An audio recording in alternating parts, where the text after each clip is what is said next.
1 महिना अगाडि चाहिँ हामीले सुप्रिम कोर्टबाट यो केस हामी हारेको भन्यो। उहाँले जुन हामीले रिट दिएको थियो त्यसलाई खारेज गरिदिएको छ र यो उद्योग वाणिज्य सङ्घको बिल्डिङ पनि जान्छ।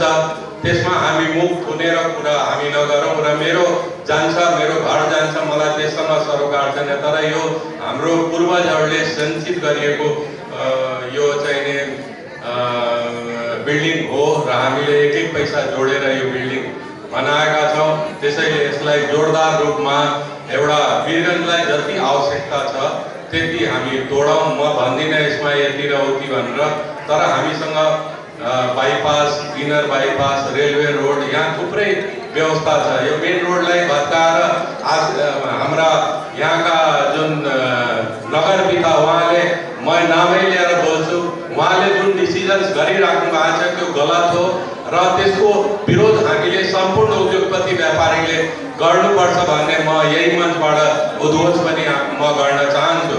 गलत कुरा छ भने गलत कुराको हामीले विरोध गर्नुपर्छ। त्यो मुख थुनेर हामी यदि गऱ्यौँ भने आज जुन अवस्थामा कन्ट्री पुग्यो त्यही अवस्थामा हामी थपडी बजाएर स्वागत र बिदाई गर्ने कार्यक्रम जस्तै हुन्छ।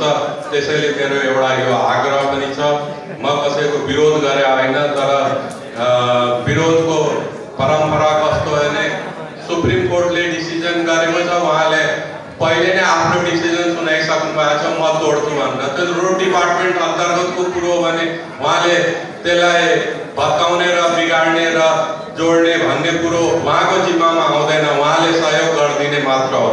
तर उहाँ अहिले कसेर लाग्नु भएको छ, हामी तोड्ने, यो गर्ने, त्यो गर्ने भनेर जुन एउटा हतोत्साहित वातावरण तयार गर्नु भएको छ त्यो गलत परम्पराको सुरुवात हो।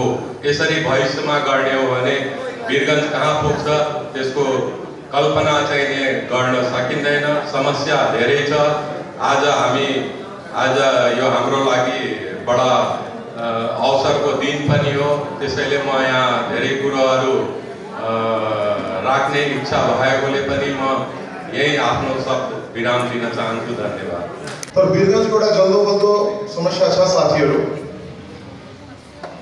वीरगन्जको 2टा बाइपास भइसकेको छ, सबैलाई थाहा छ। र 2टा बाइपास बनाउने कारण के थियो भने यो मूल रोडलाई हामीले बचाउनको लागि जुन एउटा बसिसकेको वीरगन्ज 100 वर्षभन्दा पुरानो इतिहास भएको मेन रोडलाई तोड्ने जुन अहिले खेलहरू भइरहेछ देशमा, जबकि एसियन हाइवे चाहिँ त्यो आइसिपीको रोड कहाँ भइसकेको छ। रक्सौल जोड्ने यो मेन रोडलाई फेरि यताबाट पनि रोड जोडेको छ पूर्वबाट। त्यो पनि यसलाई तोड्ने जुन तरिकाले, जुन ढङ्गले, जुन कुराहरू जिम्मेवार व्यक्तित्वहरूले गरिराखेका छन्। जबकि वीरगन्ज महानगरपालिकाले पहिले पनि यसको निर्णय प्रथम नगरसभाबाट मेयर हुँदाखेरि गरिसकेको अवस्था छ 15 मिटर। तर खेल धेरै ठुलो छ। यो खेल अहिले देखियो भने धेरै दिनदेखि चलिरहेछ।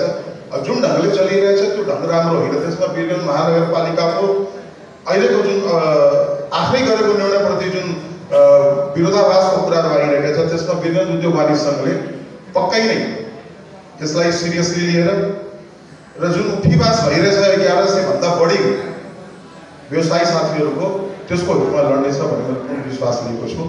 त्यसको लागि म पनि पूर्व मेयरको हैसियत होस्, एउटा उद्योग व्यवसायको हैसियत पूर्ण रूपले साथ दिनेछु, यति विश्वास दिलाउन चाहन्छु।